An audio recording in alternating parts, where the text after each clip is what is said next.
હવે આપણે અત્યાર સુધી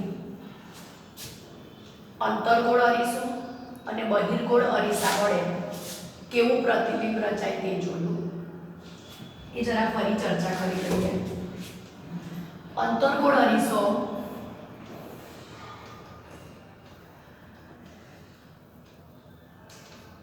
આ એનું મુખ્ય કેન્દ્ર, આ એનું ધ્રુવ, આ વક્રતા કેન્દ્ર. અંતર્ગોળ અરીસામાં વસ્તુ દૂર મૂકવામાં અનંત અંતરે તો તેનું પ્રતિબિંબ F પર રચે. મુખ્ય કેન્દ્ર બિંદુવત કહી શકાય અથવા તો વસ્તુ કરતાં થોડું નાનું કહી શકાય. હવે વસ્તુને નજીક લાવવાની છે છતાં મૂકવાની છે C થી દૂર. C થી દૂર મૂકે તો વસ્તુનું પ્રતિબિંબ F અને C ની વચ્ચે મળે. વસ્તુ કરતાં નાનું દૂર હોય છે તો F પર, C થી દૂર હોય છે તો F અને C ની વચ્ચે પ્રતિબિંબ થોડું મોટું થાય પહેલાની કમ્પેરિઝનમાં. હવે વસ્તુને C પર મૂકીએ તો પ્રતિબિંબ C પર જ મળે છે, વસ્તુના કદ જેટલું છે. ટૂંકમાં જેમ જેમ વસ્તુ અરીસાની નજીક આવે છે તેમ તેમ પ્રતિબિંબ દૂર જાય છે. જેમ જેમ વસ્તુને નજીક લાવીએ પ્રતિબિંબ દૂર જાય ને પ્રતિબિંબ મોટું થતું જાય છે. પહેલા નાનું, પછી જરા એનાથી મોટું, પણ વસ્તુ કરતાં નાનું, પછી વસ્તુ જેવું. હવે વસ્તુને F અને C ની વચ્ચે મૂકીએ એટલે કે વક્રતા કેન્દ્ર અને મુખ્ય કેન્દ્રની વચ્ચે મૂકીએ તો પ્રતિબિંબ દૂર મળે. દૂર મળે એટલે ક્યાંથી? તો કે C થી દૂર મળે. આ કિસ્સામાં પ્રતિબિંબ વસ્તુ કરતાં મોટું મળે. આ દરેક કિસ્સામાં પ્રતિબિંબ વાસ્તવિક અને ઉલટું હોય છે.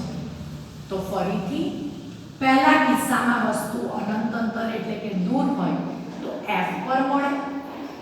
C થી દૂર, C થી દૂર મીન્સ કે વસ્તુ દૂર છે પછી તેને નજીક લાવું છો, અહીંયા ગમે ત્યાં C થી દૂર તો પ્રતિબિંબ F અને C ની વચ્ચે વસ્તુ કરતાં નાનું, વાસ્તવિક, ઉલટું. ત્યાર પછી C પર મૂકીએ તો વસ્તુ જેટલી છે એટલું જ પ્રતિબિંબ, વાસ્તવિક, ઉલટું.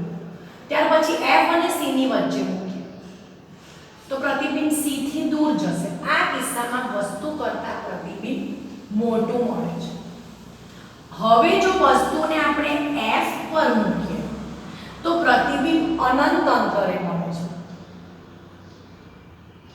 તો અનંત અંતરે હોય તો F પર પ્રતિબિંબ મળે. F પર વસ્તુ મૂકીએ તો અનંત અંતરે પ્રતિબિંબ મળે. અહીંયા પણ પ્રતિબિંબ વાસ્તવિક અને ઉલટું જ છે. હવે જ્યારે આ પ્રતિબિંબ F અને P એટલે કે મુખ્ય કેન્દ્ર અને આ ધ્રુવની વચ્ચે વસ્તુને મૂકવામાં આવે તો તેનું પ્રતિબિંબ આગળ મળતું નથી પણ અરીસાની પાછળ મળે છે. આભાસી, ચત્તુ, વસ્તુ કરતાં ખૂબ મોટું, જેને વિવર્ધિત પ્રતિબિંબ કહેવાય. આ એક જ કિસ્સામાં અંતર્ગોળ અરીસા માટે પ્રતિબિંબ આભાસી અને ચત્તુ મળતું હોય છે.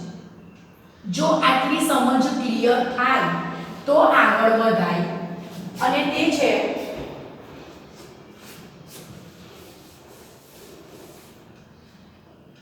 કે અરીસાનું સૂત્ર મેળવવાનું છે. હવે લાસ્ટ જે સિલેબસ હતો તેમાં અરીસાનું સૂત્ર કેવી રીતે મેળવાય તે આપતા હતા. અત્યારે અરીસાનું સૂત્ર ડાયરેક્ટ આપી દીધેલું હોય છે પણ અરીસાનું સૂત્ર સમજવા માટે અને અરીસાના રિલેટેડ જે પણ સમ્સ હોય એ કરવા માટે એટલે કે દાખલા ગણવા માટે કાર્ટેશિય સંજ્ઞા પદ્ધતિ સમજવી જરૂરી છે. હવે અંતર્ગોળ અરીસા માટે આ કાર્ટેશિય સંજ્ઞા પદ્ધતિ એટલે અંતર્ગોળ અરીસો મૂક્યો છે. અંતર્ગોળ અરીસો એટલે અંદરની સપાટી પરાવર્તક. આ તેનું મુખ્ય કેન્દ્ર F, વક્રતા કેન્દ્ર C અને આ વસ્તુ મૂકી છે C થી દૂર. એ બી વસ્તુ છે જેની ઊંચાઈ છે h, વસ્તુની ઊંચાઈ h છે. તો આનું પ્રતિબિંબ કઈ રીતે મળે, તમે ફિગર ડ્રો કરી હશે. તો આનું પ્રતિબિંબ મળે છે અહીંયા એટલે f અને c ની વચ્ચે, વસ્તુ કરતાં નાનું, વાસ્તવિક, ઉલટું. આ જે પ્રતિબિંબ છે તેની ઊંચાઈ છે h ડેશ. હવે આપણે તો જોવાનું છે સંજ્ઞા પદ્ધતિ. આ જે સંજ્ઞા પદ્ધતિ છે તેમાં જે આડી લીટી છે, આ રેખા, એને x અક્ષ તરીકે લેવામાં આવે. આ p બિંદુ છે એને ઉગમ બિંદુ તરીકે લેવાનું, એટલે કે ધ્રુવ છે, અરીસાનો ધ્રુવ, એને ઉગમ બિંદુ તરીકે લઈને આ જે લાઈન છે એને y અક્ષ તરીકે લેવાનું. હવે તમને યામ પદ્ધતિ વિશે લગભગ 6થા 7મા ધોરણમાં કે 8મા ધોરણમાં આવી ગયેલું સ્પષ્ટપણે છે કે x અક્ષ હોય આ ઉગમ બિંદુ, એની આ જમણી બાજુ, આ ડાબી બાજુ. તો આ જમણી બાજુ આપણે બધા ધન લઈએ, ડાબી બાજુ ઋણ લઈએ. આ y અક્ષમાં ઉગમ બિંદુની ઉપર ધન આવે સંખ્યા, નીચે ઋણ આવે. આ વસ્તુ ખાસ ધ્યાનમાં રાખવાની. ફરીથી અરીસા માટે, અંતર્ગોળ અરીસા માટેની સંજ્ઞા પદ્ધતિ માટે આ x અક્ષ છે, આ y અક્ષ છે, p ઉગમ બિંદુ છે. આ બાજુ ધન, આ બાજુ ઋણ, ઉપર ધન, નીચે ઋણ.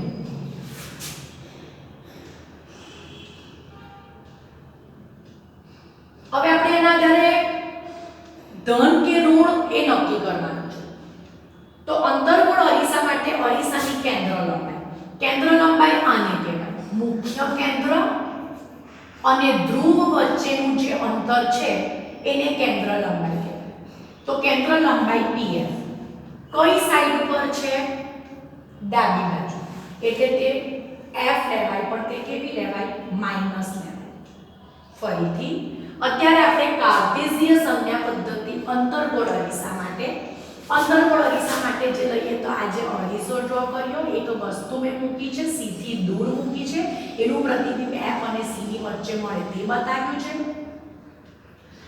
સંજ્ઞા પદ્ધતિ નક્કી કરવા માટે x અક્ષ, આ y અક્ષ, જે ધ્રુવ છે એ ધ્રુવને ઉગમ બિંદુ તરીકે લેવામાં આવે યામ પદ્ધતિમાં.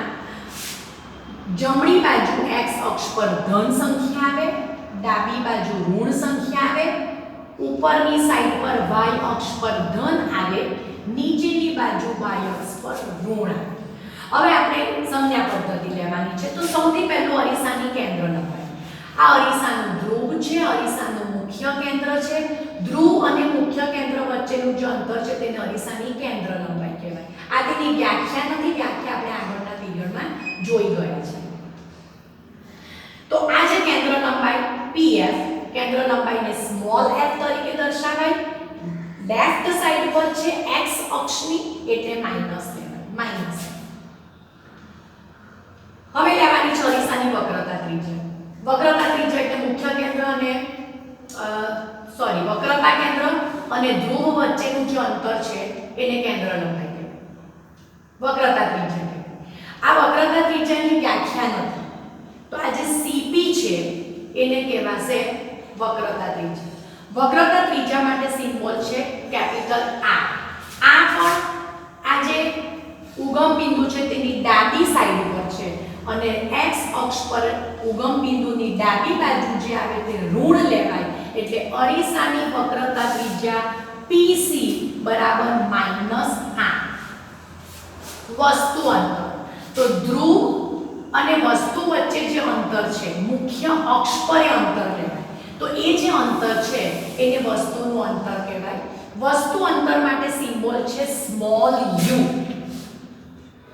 વસ્તુ માટે સિમ્બોલ છે સ્મોલ u.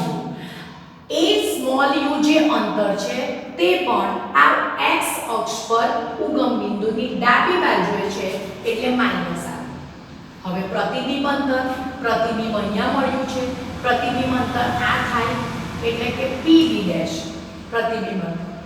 આ pb ડેશ પ્રતિબિંબ અંતર માટે સ્મોલ વી એ પણ આ x અક્ષ પર ડાબી બાજુએ છે એટલે -v. હવે વસ્તુની ઊંચાઈ, વસ્તુ આ છે AB. આ જે વસ્તુ છે તે આ y અક્ષ પર ઉપર તરફ છે, y અક્ષ પર ઉપર ધન આવે.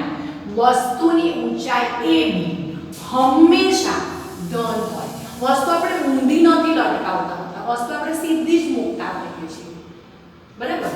તો વસ્તુની ઊંચાઈ h હંમેશા કેપિટલ જ હોય, કારણ કે વસ્તુને સપાટી પર સીધી જ મૂકતા હોય, વસ્તુને ઊંધી મૂકતા હોતા નથી.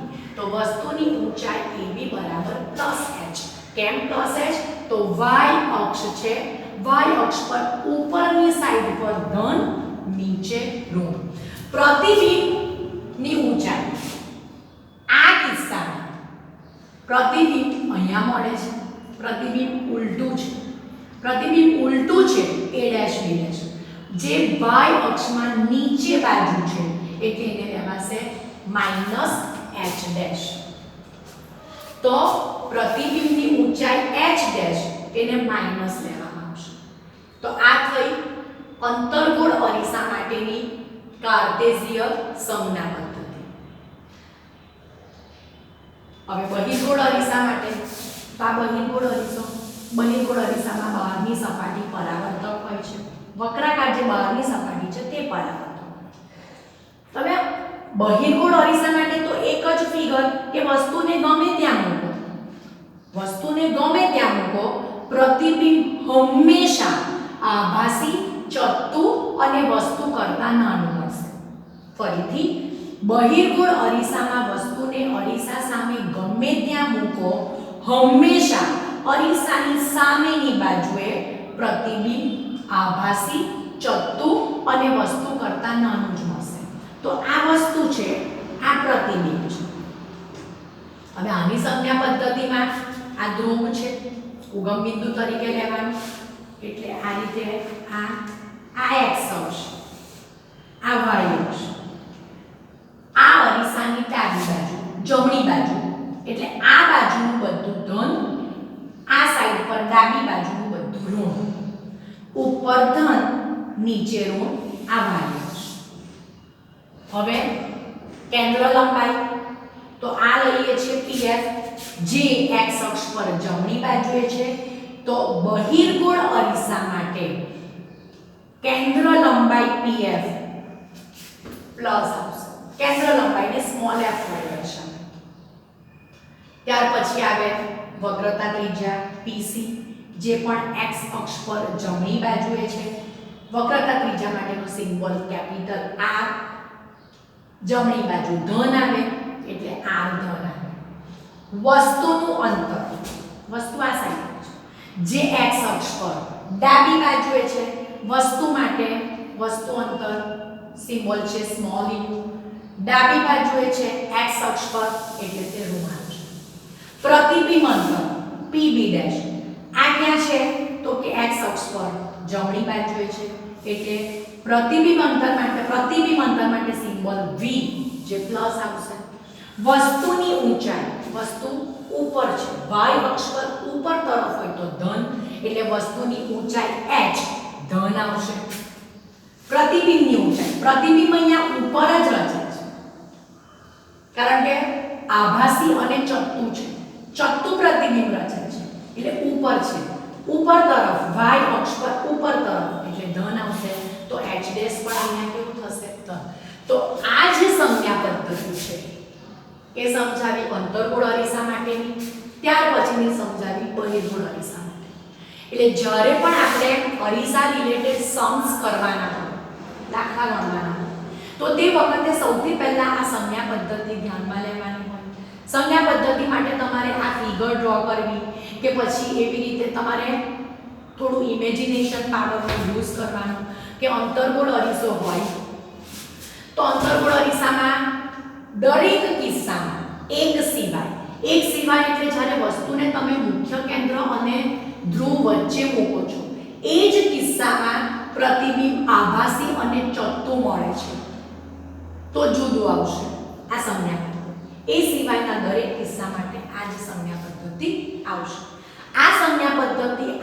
તો જ તમે અરીસાના રિલેટેડ સમ્સ કરી શકો, નહીં તો તમને સમ એક પણ દાખલો તમને ગણતા આવડે નહીં. તો આ સંજ્ઞા પદ્ધતિને બરાબર ધ્યાનથી સમજવાની છે.